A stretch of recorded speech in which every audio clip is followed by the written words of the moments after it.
great white, tiger, manta.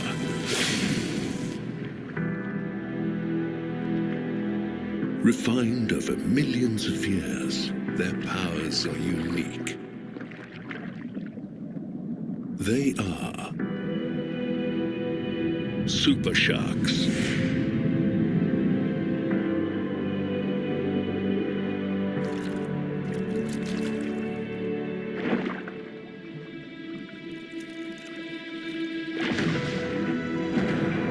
Together, they ensure the stability of our world's life support.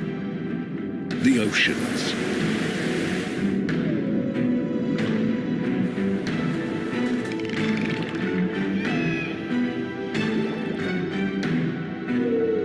Our oceans need super sharks.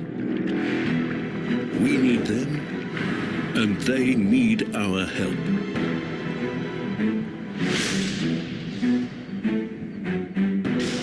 Assemble the super sharks and help them save our seas.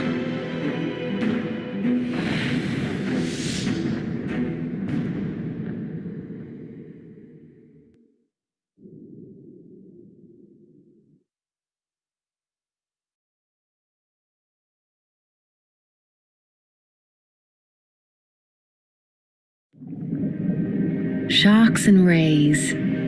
They are ancient, enigmatic, misunderstood, and essential to our oceans. But these important animals are under immense pressure.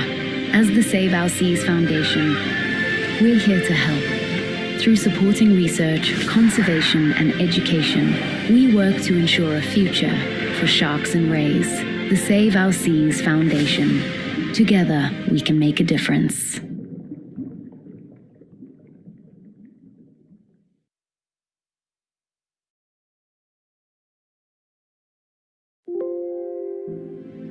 Sharks and rays. They are often dismissed as monsters of the sea. But these majestic, enigmatic creatures are actually essential wardens of our marine environment. Found in every ocean across the world, they play a fundamental role in ensuring balance and stability in our oceans. Sadly, this role is jeopardized by overfishing and habitat loss.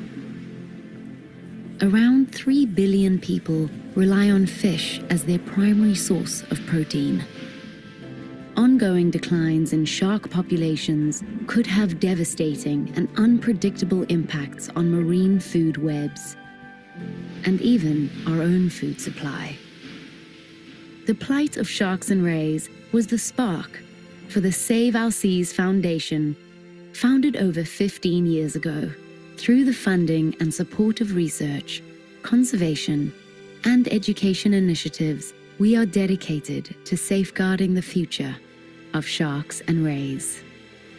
Today we have 3 centers based in Seychelles, South Africa, and the USA.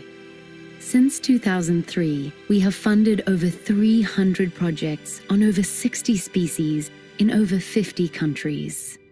We have also partnered long-term with several projects, including the Shark Spotters in South Africa, the Shark Lab in the Bahamas, and the Manta Trust. We're passionate about our mission: protect the future of sharks and rays and our oceans for generations to come. We can and will make a difference. The Save Our Seas Foundation.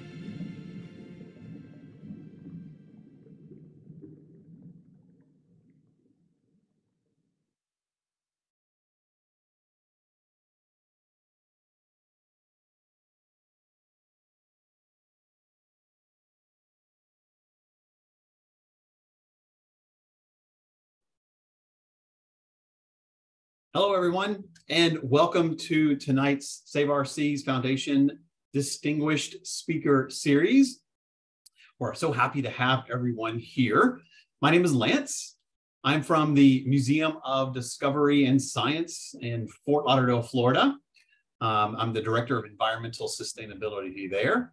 And tonight we are joined by Dr. Kelly Kingon from Trinidad and Tobago, University of Trinidad and Tobago, talking to us all about hammerheads tonight and the special projects that she has going on to expand her work and save more than just sharks, the whole ecosystems that they have going on. So we'll get to her in a second. Again, thank you all for being here. Thank you to Save Our Seas Foundation for sponsoring this event tonight and hosting. If you ever find yourself in Fort Lauderdale, please stop by the Museum of Discovery and Science. We are in Fort Lauderdale. We're a science museum where we connect people to inspiring science. That's what we set out to do every day. We have our 4 strategic pillars that we center on: education, physical science, early childhood education, health and wellness education, and environmental sustainability. That's my realm. And this is where we are connecting guests to issues like shark conservation, shark education with the Save Our Seas Foundation. So thank you for joining tonight and allowing us to do that. So let's get to our speaker. Dr. Kelly Kingon is an assistant professor at the University of Trinidad and Tobago. She has been doing research in the Caribbean on threatened and introduced marine fishes, coastal habitats, including seagrasses, corals, mangroves, and their associated animals and plants, and reef fish health for the past 9 years. Prior to this, she worked on a similar projects in the Gulf of Mexico and in Northwestern Atlantic for Florida State University, so here at FSU in South Florida, and several state agencies in Florida. Combined, Dr. Kingon has over 20 years of experience working in fishes in the central and southwestern Atlantic region. Dr. Kingon's interest in sharks began during a course at the Bimini Biological Field Station that she took as an undergraduate while at the University of Miami. During the course, Dr. Kingon was exposed to the expertise and enthusiasm of Dr. Gruber and Dr. Grubbs, both world-renowned shark experts. While at Florida State University, during her PhD and after its completion, Dr. Kingon worked closely with Dr. Grubbs and the Coastal and Marine Laboratory, accompanying him and his students on shark sampling trips whenever the opportunity arose.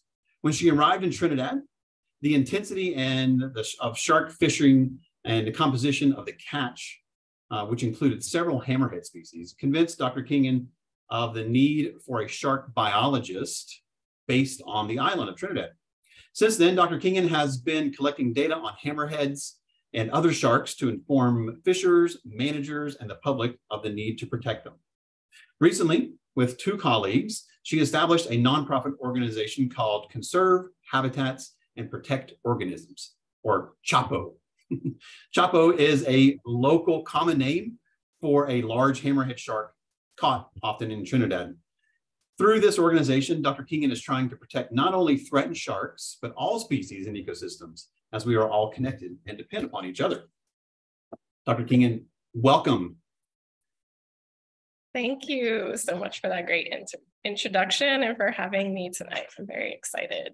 Yeah, we're happy to have you. Happy to have you. Just a few housekeeping notes. If you have any questions for Dr. Kingon, please post them into the chat. We will be able to see them as we go. And you don't have to wait to the very, very end to ask questions. If you have questions about what she's talking about as we go along, please feel free to type them in. We'll get to them. If they're about what she's talking about, we'll ask them right then and there, hopefully. And then there'll be some time at the end for Q&A for anyone else too. All right. Well, Dr. Kingon, again, welcome, and go ahead and take it away. All right. Thank you so much, Lance. Okay, let me make sure I get everything set up here. Great. Well, good evening, everyone, and happy World Oceans Day. I'm excited to be here and for your commitment to sustaining our oceans by spending your evening learning about sharks. Thank you very much to the Museum of Discovery and Science in Fort Lauderdale for inviting me to give this presentation, and to Save Our Seas Foundation for funding these presentations, as well as my shark research at the moment.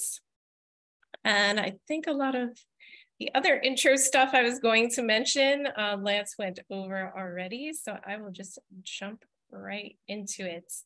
Oh, I was going to mention though, with Shapo, our nonprofit organization, this is kind of like a little mini soft lunch, but we're also planning to do an in-person event, hopefully at the end of this month or maybe early next month. So keep an eye out on our social media platforms, which I'll post at the end of the talk for information on that.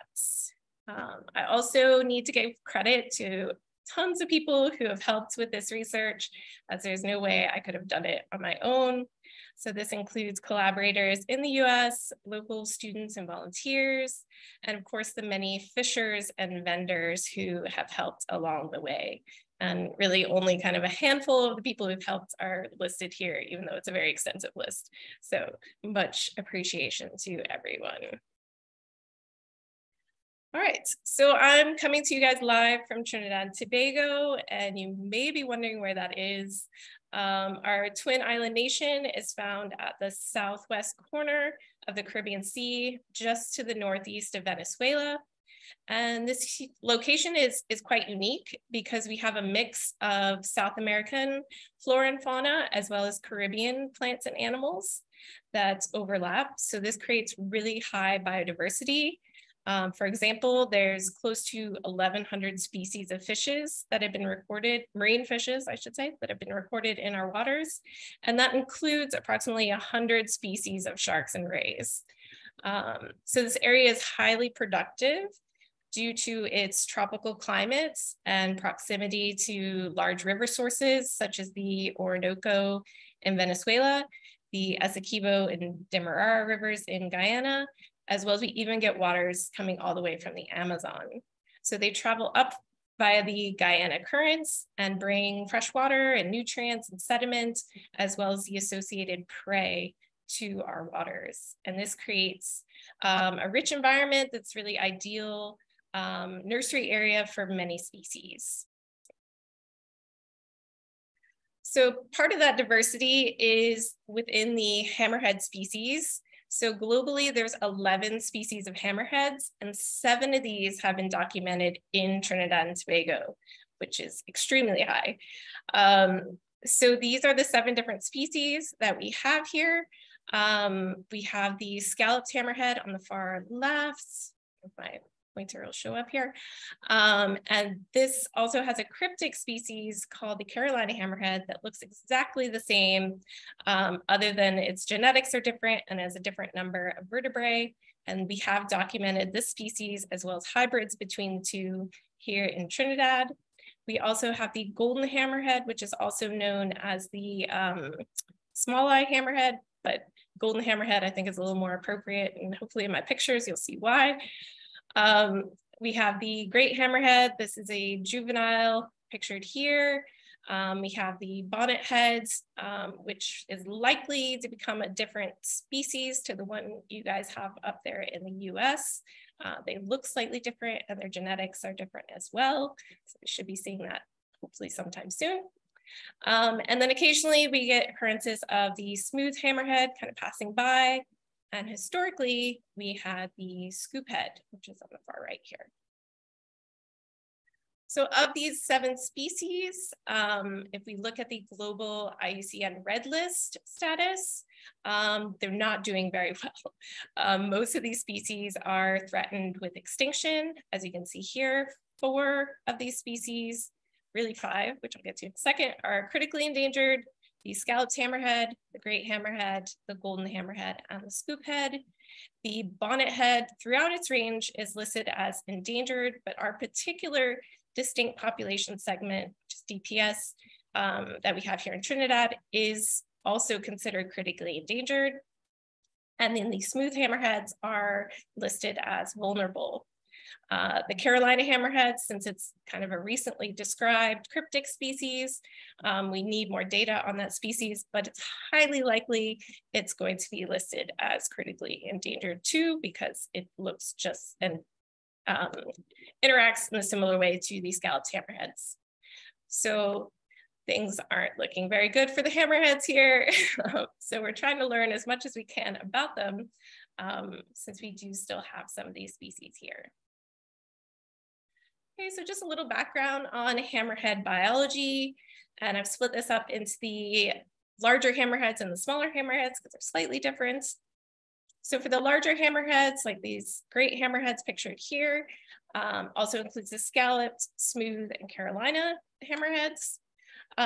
They have very long lives. They can live up to 44 years. They have late maturity, so they only mature at about 1.5 meters to over 300 centimeters in some cases, or 3 meters, and at 4 to 15 years of age. Depending on the species, they have either annual or biannual pupping. So this means that they have babies once a year or every other year. And they have very long gestation periods from 9 to 12 months of being pregnant.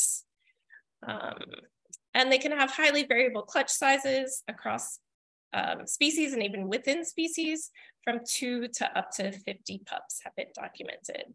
And in the picture here, this was actually just a couple of weeks ago. These are 3 great hammerheads we saw at the Port of Spain markets, fish markets. And one of these, the biggest one, was 3 meters long. These are all males, and they were all still immature, which is crazy. So these huge, huge sharks still hadn't gotten a chance to reproduce yet, which is very sad. I also was going to say typically the males will mature before the females for both the smaller species, the hammerhead, and the larger ones. So for these smaller species of hammerheads, this includes the golden hammerheads, the bonnetheads, and the scoopheads. They can mature quicker, so from between 50 to 130 centimeters and 2 to 7 years old. And they typically have shorter gestation periods too. So they're pregnant from 4.5 to 10 months, depending on the species. But they have fewer pups. They typically only have 4 to 16 pups, but on an annual basis. And they still live relatively long, up to 18 years of age. So we call these types of species K-selected species, which means that they are kind of slow growing and are harder to recover if their populations are decreased. However, these smaller hammerheads, even though they could recover quicker than the larger ones, are still susceptible to overfishing. And the range of these species is much reduced to the larger hammerheads. So the larger hammerheads are kind of circumtropical or circumglobal in some aspects, whereas these have very confined ranges, and thus there's less of them to begin with. As far as the prey of these species, the hammerheads typically eat a wide variety of organisms, from shrimp and crabs to large fishes and squid, and they live across a wide variety of habitats, from muddy and sandy areas to reefs and atolls, and even just cruising around out in the open ocean. Right, so this variation in prey preference and habitat preference is probably why we have all species coexisting in Trinidad, because we have such diverse prey and we have diverse habitat types. Oh, and this picture here, in case you can't read it, those are some near-term fetuses. Fortunately, one of the fishers today caught several pregnant females of the golden hammerheads, and this particular mom had about 6 pups in her.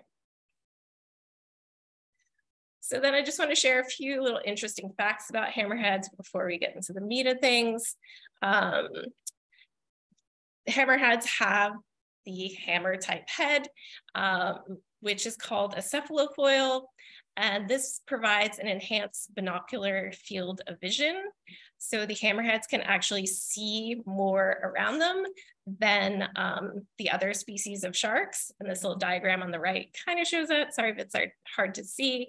But basically, the bigger the cephalofoil, the wider the cephalofoil, the greater the range of vision in the horizontal plane. And also the hammerheads, with their eyes further out, they don't have to turn their head as much to see all the way around. So their blind spots are very narrow as well. So for the scalloped hammerhead in this case, you know, their blind spot's only about 8 or 9 degrees compared to your regular shark, which can have quite large blind spots in some cases. So this cephalofoil, their head also provides extra lift since they don't have a swim bladder like the bony fishes that help them to control their buoyancy. And they use their oil-filled livers to help them float as well. And a recent paper discovered this, 2023, that when feeding in deep cold waters greater than 800 meters, the scalloped hammerheads seem to be holding their breath to stay warm. So they're cold-blooded, those fishes. And so if you're down in those cold, deep, dark waters, you don't want to breathe in cold water because that just like cools down your whole body. So they actually are holding their breath, at least that's the theory, and then staying much warmer in that way, which is pretty neat. Can I ask a question about that? Sure. That's really interesting. I didn't even realize sharks could do that. How did they find that out? How did they figure out that? So they actually put on these loggers that measured like the thermal temperature. So that's why I think like the theory is that they're keeping their gills closed, but they don't actually know for sure that that's what's keeping them warmer. But they're showing that their body temperature doesn't really change that much when they're diving to those depths. And they dive to those depths for food, right? Yeah, yeah. So cool. Pretty cool. Like squid and other things that live deep down. Exactly. A lot of deep water fishes and things like that too. Yeah. Thank you. Cool. No problem. And the last really cool things about sharks is the bigger sharks, at least, have been documented to swim at an angle. So the great hammerheads and the scalloped hammerheads, the most efficient way to swim for them is actually sideways. So at angles greater than 30%, this reduces drag and increases lift and is much more efficient, so they can swim faster and longer. And they basically rotate from one side to the other every few minutes, which is pretty cool. All right, so if we move, cool. I didn't know that either. That's yeah. a cool fact, right? And it's really neat too. They actually change how often they roll, depending on, at least in the scalloped hammerheads, depending on whether it's day or night. So they kind of. Oh, wow. Huh. Yeah, just which is neat. Interesting. All right, so if we look at the shark fishery in Trinidad and Tobago, the fishing here is basically open access. Our fishing regulations, at least that are specific to the fishes, are from 1916. And that's not a typo. They're over 100 years old. However, we are signatories of a lot of international treaties like CITES and CMS and ICAT and these types of things that are supposed to have protections for sharks included in them, but those things haven't been implemented locally as yet. So there's no local protection for sharks and rays. And a large number of juveniles and small sharks are caught using gill nets, which is kind of the dominant gear type here. And then larger sharks are also targeted using long lines. And I'll go over what these gear types look like in a second. So there's very little data on sharks and rays here. There's only been one kind of historical study of sharks, and that was done back in the mid-1980s by Jose Castro. And the fisheries division does collect catch data on fishes, including sharks, but they just kind of put things in broad categories, just like shark, or maybe if you're lucky, they'll say hammerhead. But as you saw, we have 7 species of hammerheads, so that doesn't really help us a whole lot in kind of understanding the fishery. Can I ask you a question? We're having some questions coming in through the chat about, you know, the endangered status and some of the threats. So in Trinidad and Tobago, the main threat for hammerheads would be fishing, I would take it then, right? Yeah, That was a directed fishery for sharks. And then can you elaborate just a little bit on it? You know, you said that they are endangered. right? Or critically endangered. So how are they allowed to be fished? Maybe explain where those laws are applied and where they are not applied. So there's essentially no laws, so nothing's applied. There are a few regulations from 1916, but they're not enforced, and they're mostly just on like sizes of nets and some size limits for a few species, but they don't include sharks. So yeah, it's basically just a free-for-all. In the past, a lot of fins were exported from Trinidad and Tobago. Mm-hmm. It's still happening now, but it's less than it was because of some of these international treaties. It's made it harder to export them. But they don't just take the fins here, unlike some of the other fin fisheries. The whole sharks are eaten locally. So yeah. That's interesting. We just had two more quick questions about just interesting things about hammerheads. People seem to be really interested. You were showing some really cool facts about them. Which species has the widest head? The widest head is Eusthrina. Oh gosh, I'm gonna forget the species name now. It's not a species that's found in the Atlantic, but they have the widest, and it's actually a different genus to the other ones, I think, because it's so different with its wide head. It's almost like twice as wide as the other species. Oh, wow. That's amazing. Yeah, so I bet its field of vision is really, really good, right? Yeah, exactly. And then we have, there was one of the guests is asking a lot of particular questions. So just one more, and then we'll keep going.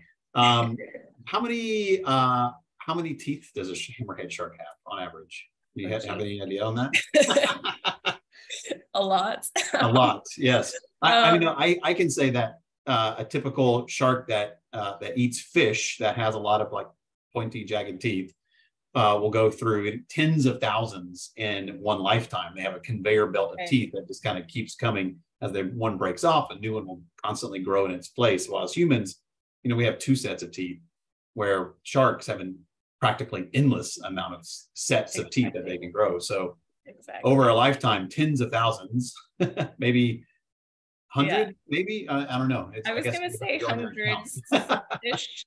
But the hammerheads actually have smaller mouths compared to a lot of the other sharks, and kind of smaller teeth than you might expect.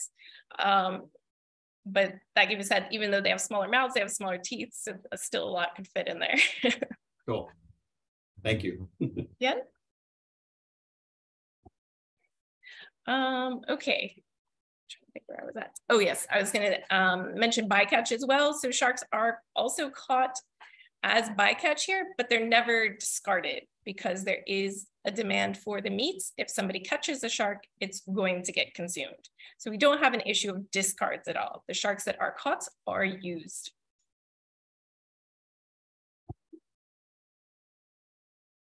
Slides are changing. There we go. All right, so I have a video here that was taken by one of our fishers that we go out with. His name is Kempis. He's an artisanal fisher in Tobago, which is in Northeast Trinidad. And this is a small portion of their 1,000-pound hammerhead catch from that morning. These fishers use small wooden and fiberglass vessels called pirogues, and then they use nylon or monofilament gill nets that they soak overnight, typically, to catch sharks or other fishes. And you can see from this video that there's a lot of small juveniles that make up the majority of the catch. And then often you'll get kind of a few larger immature males in some of these catches mixed in. So we're working with fishers like Compass to better understand the fishery and to start to develop management measures with them. So hopefully we can minimally impact their livelihoods and into the future increase their catches of things that are more sustainable. All right, so we hire these fishers to take us out to catch the sharks, and we visit them on a monthly basis at the landing sites to measure and quantify their catch. Okay, so what happens to these sharks that are caught? Typically they're consumed by the local population in a signature dish that's called bacon shark on the left there. So this can be any type of shark, size and species doesn't matter. And the shark is fried and is put in this fried kind of bread. And then you add whatever toppings you want and condiments. And it's, yeah, if you come to Trinidad, you know, there's a couple things you have to eat. And one of them, unfortunately, is bacon shark. So it's very ingrained in the culture here as well. Also, there's a lot of Chinese influence here. And so the locals also consume shark fin soup locally. So some of those fins get consumed here, but I think a lot of them still get exported to Asia. They also, at least historically, used to use the liver to make shark oil, and the skin used to be used for some products as well. All right, so now that you have all this background information on how awesome hammerheads are, we can get to the next fun part, the research. So our research goals for this Save Our Seas project are to monitor the hammerhead populations, try and identify their nursery areas, delineate the times of year when these habitats are used, and also to document the local and regional connectivity using genomics and genetics, as well as to help develop community-supported management plans.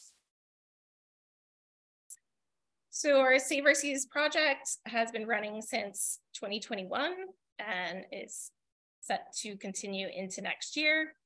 And we're focusing mostly on the scalloped hammerheads, but all sharks and rays that we encounter are recorded and documented.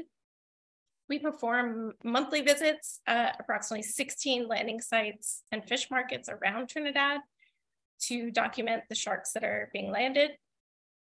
And we're also going out and catching sharks and rays monthly using mostly longline gear, but also some hook and line and gill nets to further try and identify these nursery areas. And in addition to that, we're using local ecological knowledge surveys of the shark fishers to understand the fishery and kind of historical context as well.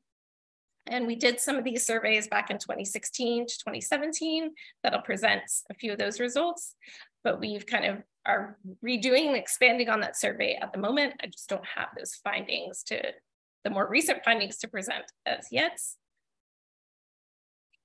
And I should have shown this way earlier, but these are the different gear types that are used to catch sharks. The long line on the left is basically like it sounds, a long line that has what are called gangins or clips coming off with individual hooks, baited hooks, right? So you can set this long line either at the surface or at the bottom. And similarly with the gill nets, which has floats at the top, and then this crosshatch mesh to catch fish by their gills, and then leads at the bottom. This can also be set in the water column or at the bottom, depending on which species are being targeted. So those are the gear types we're using. So at the landing sites, when we go there, basically we look out for any sharks we can find, we identify them, we count them, we measure and weigh them, and we sex them. Oops, that didn't show up, sorry. We also try to get information from the fishers or the vendors on where the sharks were caught and how they were caught, which gear type was used. And we take a tissue sample for our genomic analysis, a small little tissue sample.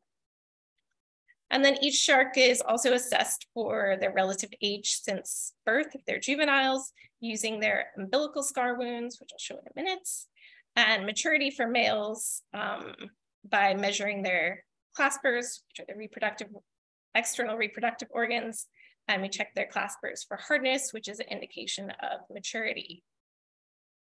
So the umbilical scar of a shark is basically like its belly button. It's where it was connected to its mom when it was in the womb. And it looks like this little hole here. So obviously if it's open, it was just born, and then it has kind of relative stages after that of what the scar looks like. And you can kind of get a idea of how long it's been since it was born from that scar, a relative age, right? And then to sex these sharks, they look different externally. So the males have 2 claspers when they're small. They kind of don't stick out very far. And once they start to mature, they get much larger, whereas the females have no claspers. And we measure a couple lengths with the claspers to help us document their maturity. Unfortunately for the females, everything's internal, so we don't really have a way to kind of document that other than kind of feeling around to see if there's babies in there. So for the fishing surveys, again, we're going out with the local fishers on a monthly or bi-monthly basis to each coastline. And then we catch the sharks using, we have a short soak, 100 hook long line that's about 1 kilometer long. And we have 2 different hook sizes that we used, 10-aught, 13-aught, to try and catch different sizes of sharks. So the hooks are spaced approximately 10 meters apart and are on 3-meter clipped scansions, the things with the hook at the ends, that's made out of 500-pound test monofilaments, or fishing line, essentially, but very, very strong, thick fishing line. And then when we catch the sharks and raise, we collect the same data that we do at the landing sites, but we also will implant pit tags, which is in the middle at the bottom there, and dart tags into some of the sharks before they're released alive to identify any future recaptures. Right, so this is our sampling area, basically the whole of Trinidad. The stars are the landing sites that we visit, and the blue dots are where we fish so far, right? So we're covering a good portion of the coastline and what's going on along these different coasts.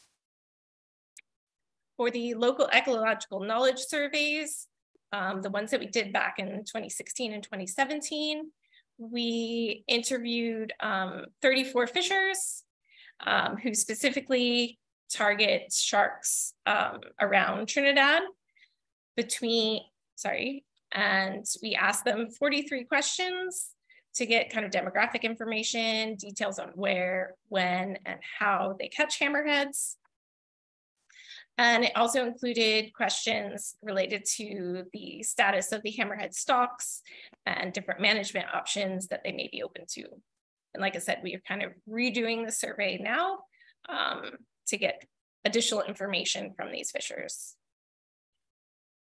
So these are the 28 landing sites that we surveyed for that particular go. So we'll try and visit most of these sites again. We've already interviewed a lot of these fishers, and through our work, we've kind of gotten a much longer list of the shark fishers around the country that we'll interview if we haven't already.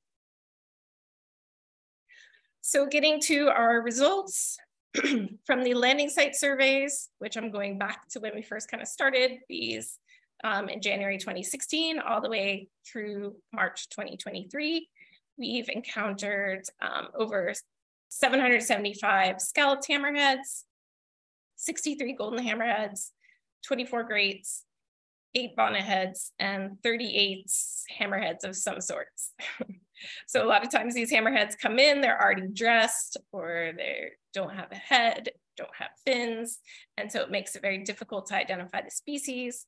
But we know they're hammerheads, or the fishers tell us that it is a hammerhead, and so we can take tissue samples from these to figure out what they are at a later date. And then from our fishing surveys, we've done 32 fishing trips so far and set 79 long lines. and retrieved 2 gill nets. And we've done 4, banking is the local name for hook and line, 4 hook and line trips, and surveyed 14 sites using hook and line. And out of that, we've caught 256 sharks and rays, mostly sharks, across 19 different species. Dr. King, can I ask you a question just about the long lines? Do you get a lot of bycatch when you use that system? Yeah, we do catch a lot of other fishes. So we'll catch catfishes and eels and snappers and grunts and all kinds of things. But we document those too. Yeah, but we do get a good amount of so this is just a technique to see what's there, right? So yeah.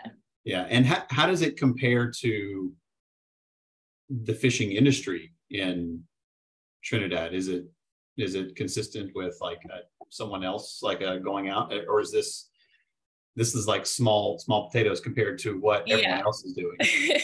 So the difference is we want to keep things alive as much as possible. Yeah. Right. I guess I'm kind of beating around the bush, right? To ask about like to ask that question.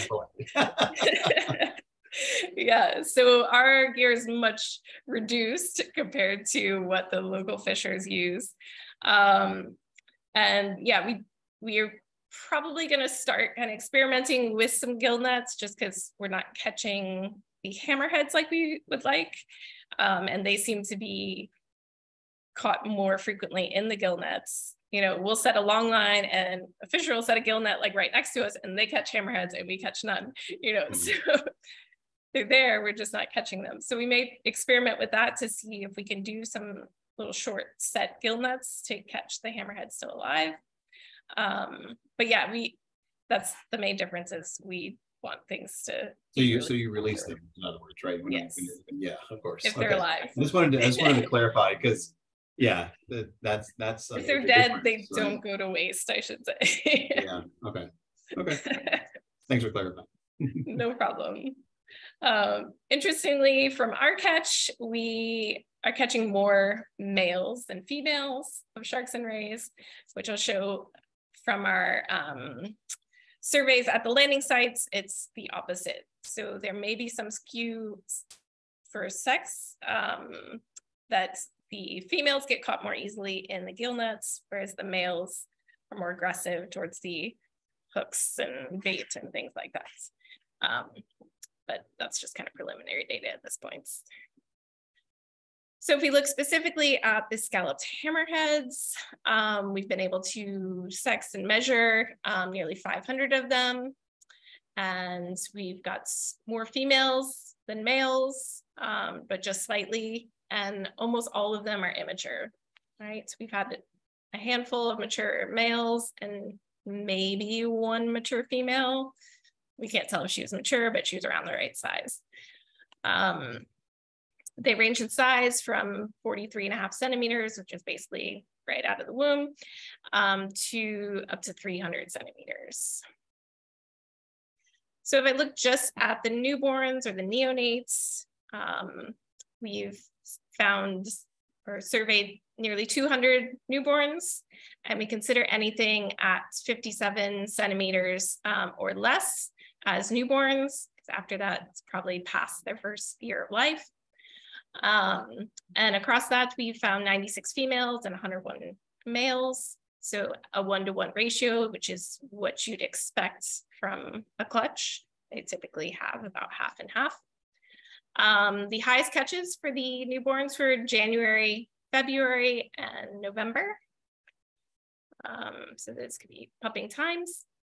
And they were caught off the south coast and the east coast of Trinidad. If you look at the slightly bigger scalloped hammerheads, the older juveniles and a few adults mixed in there, we've encountered nearly 300 of these. And again, more females, in this case, 164 females to 129 males. And the females were caught more in September along the north coast, in January along the north and east coast, and in February along the north coast, the south coast, and the southeast coast. Whereas the males were also seen mostly in January in the same area. And then they were present more so from July to September, in July and August, kind of across the different coasts, and then mostly again back in the north and east coasts in September. But across the sexes, most of them are caught off the north coast for the larger individuals. So the babies we seem to be catching along the east and south coast, and the slightly older ones mostly along the north coast, and the adults. The larger males were encountered from December to March, and the females from December to January. So that's likely around pupping time, we think. I mean, we haven't encountered that many adults, so it's kind of hard to say, but it's likely the males come to mate with females after they pup. So they are around in those times. And the locations is still kind of hazy, but probably North Coast. So this graph kind of shows that those same patterns, but in a graph. So most of your newborns in red during January, February, and November. The juveniles are caught really across the whole year, but kind of prime times again during January and February, as well as kind of July through September. And then these subadult adults are mostly seen during kind of December and January, trailing a bit into February and March. And this coincides kind of what the fishers told us as far as when they catch the hammerheads. So they said January and February were kind of the prime times when most of them catch hammerheads, and extending kind of out on either side from that. So they didn't really pick up the summer signals, but definitely said kind of that December to March period is what they call a kind of crop time for catching sharks.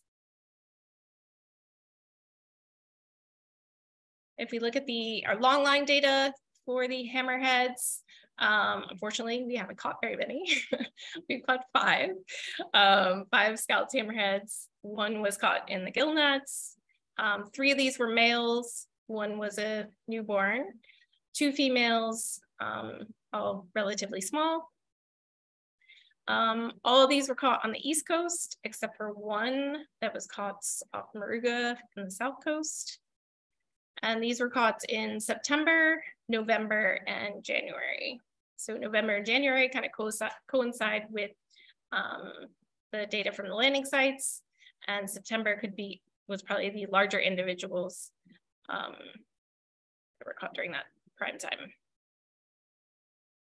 So that's what I have for the scalloped hammerheads. Moving on to the other species, which we have way less data, but we do still have some.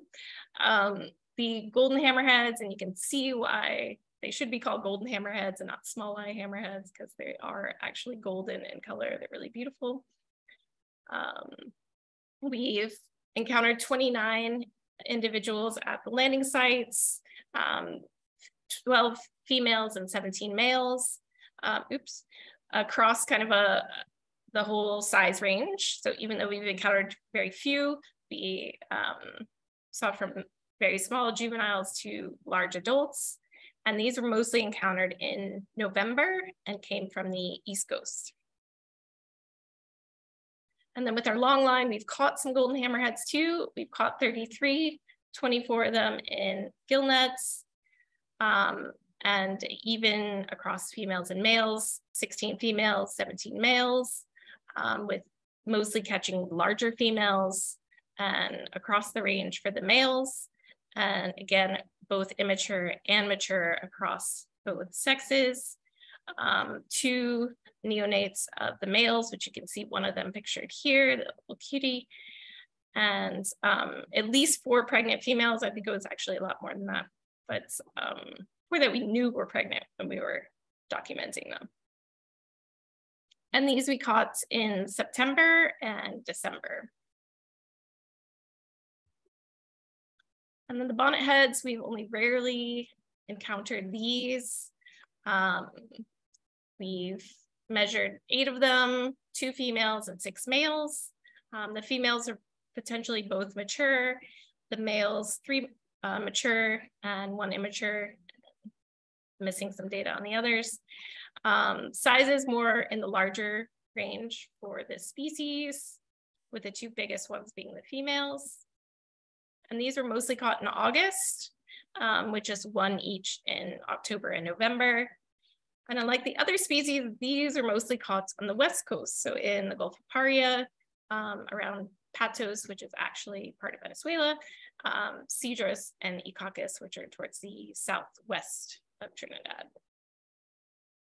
Dr. Kingon, if I can interrupt just for a second, it looks like, I mean, you're getting some really fascinating data on where all these different species are where they're located and what times they're located, and that's amazing, like baseline data. So this is like the basics of what you need to establish protections for these animals, right? Exactly.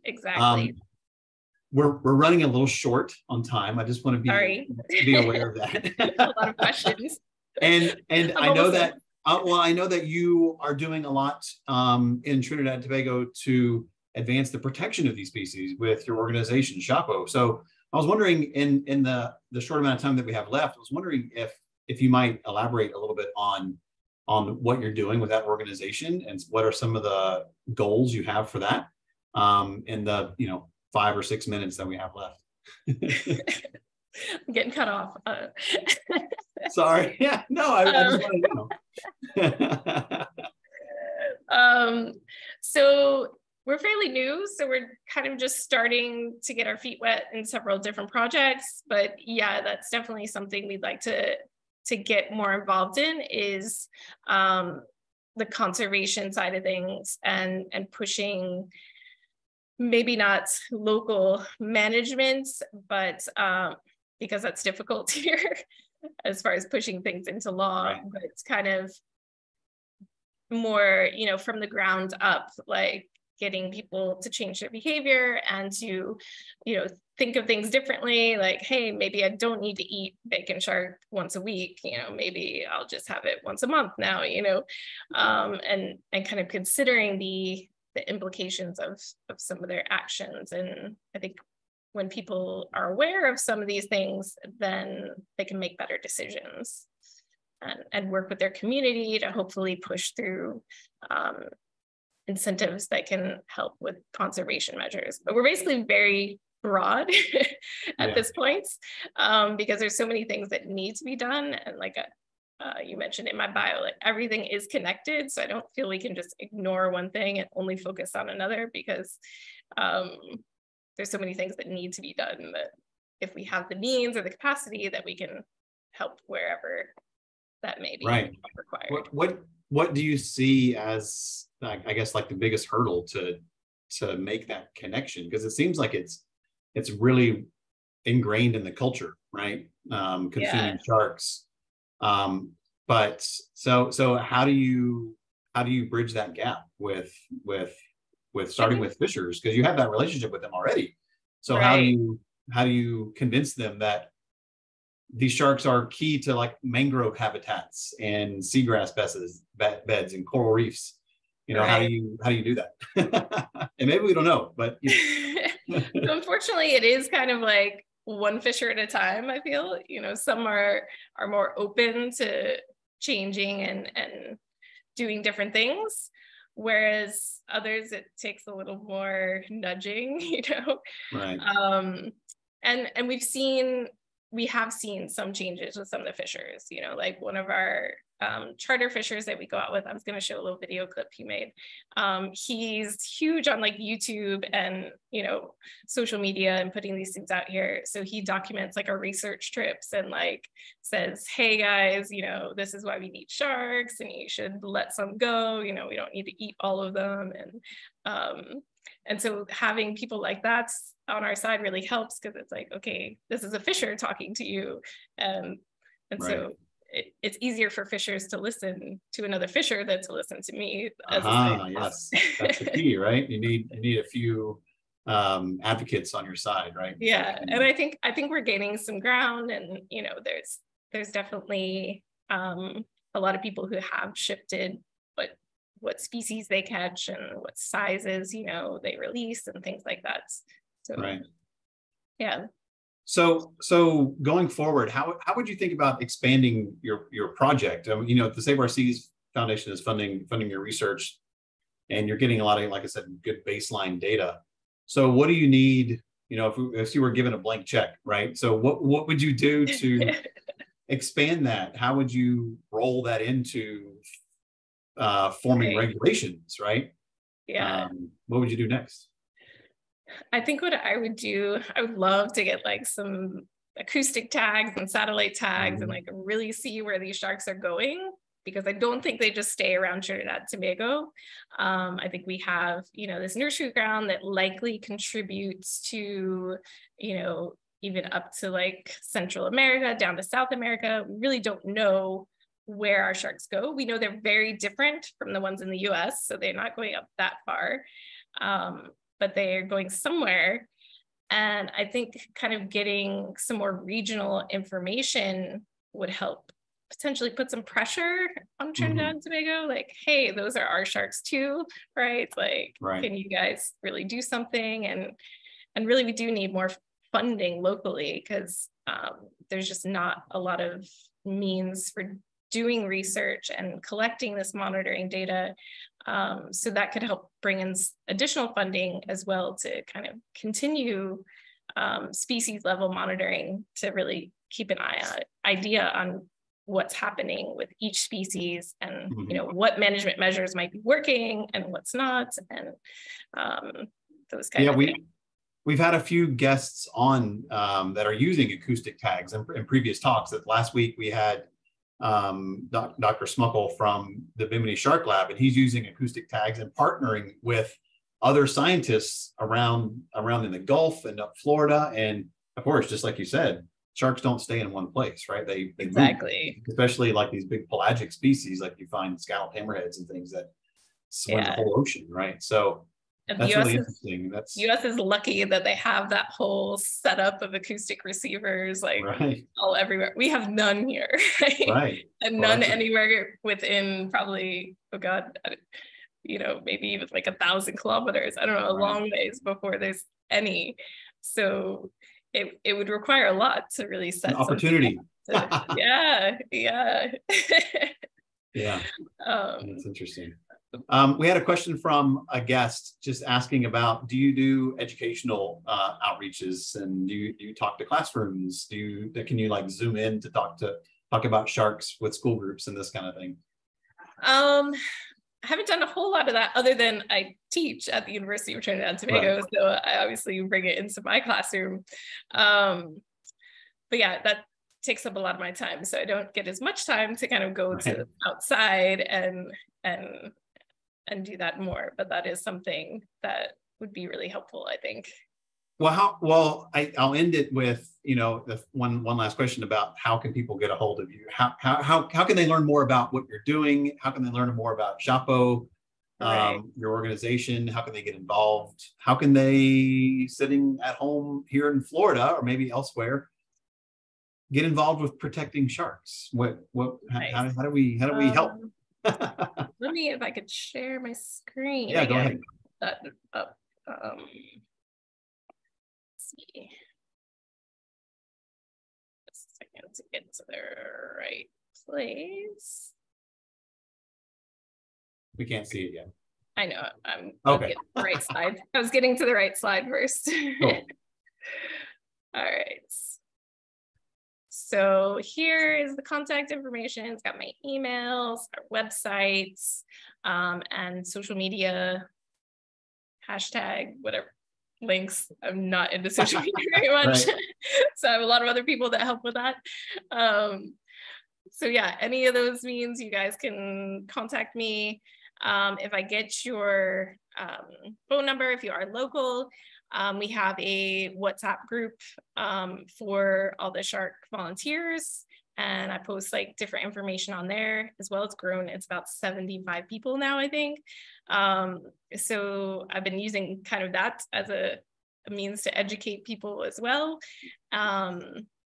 So yeah, definitely contact me. I'm happy to answer any questions and provide any additional information to you guys. And I really appreciate the opportunity to share. Yes, thank you. I'm enamored by your research, so I could sit here and listen to you for hours. Nice, nice. Which maybe we should do sometime. That sounds nice. Yeah. If you don't mind, if we have like another minute, sure. I could show the video clip that oops. Yeah, please do. So this is Navin Kalpu. He's a local charter fisher, and he does eco tours through the Caroni Swamp, which is a mangrove area in Trinidad. So if I can get this to show up. A clip of the guys, video. that's what the research is all about. Hold on. Oh, we can't see it. Hold on. Especially. Move it over here. Are you sharing your screen or just like or just, oh, there it is. Got it. Yeah, I didn't want to go over there. Let me go back to the beginning. And I think I have to share sound now so you can hear him. Yeah, it's less than a minute, I think so. So guys, that's what the research is all about. Hammerhead being endangered, especially the great hammerhead sharks. And we allow shark fishing in Trinidad and Tobago. And hammerheads population is not doing good at all. So the whole base of this research is because of this species. So guys, sharks in particular are reef regulators. They would eat the sick fish or injured fish, and regulating that on a reef, that means that the other fishes are not going to get sick, because the sharks will normally eat all the prey on the weak, right? And that's a good thing. It's not a bad thing. So we need sharks in our reefs too. So guys. Yeah. That's so great. That's your best messenger right there, right? Yeah, exactly. I figured that was a good way to end. So you can check out him on YouTube if you search Navin Kalpu, and there's a whole, like, I think it's 17 or 18-minute clip of two of our trips out longlining that he kind of took little snippets of. So y'all can check that out. Cool. Well, thank you very much for joining us tonight and telling us all about your research and all the things that you're doing there in Trinidad and Tobago to help sharks, because like you said, and like it's in your bio, it's like we're all connected to the ocean, and the apex predators of the ocean are sharks. So without them, we wouldn't be in a good shape. So thank you very much for coming tonight and speaking. Welcome. We appreciate it. Thank you. And thank you to everyone who joined tonight. Thank you for coming back. And some of you this is like your third or fourth time coming. So thanks for keep coming back. We have more topics coming up. Next month, we have the Tom Hart with the Senior Research Fellow for the Oxford Brookes University to talk about penguins. So we're taking a little break on sharks. Save Our Seas Foundation funds a lot of sharks and ray research, but they also do other funding for other researchers, just penguins and whales and other things too. So we thought we'd mix it up a little bit. So next month, July 13th, same time, same place. Join us for our next Save Our Seas Foundation Distinguished Speaker Series. Thank you again to the Save Our Seas Foundation.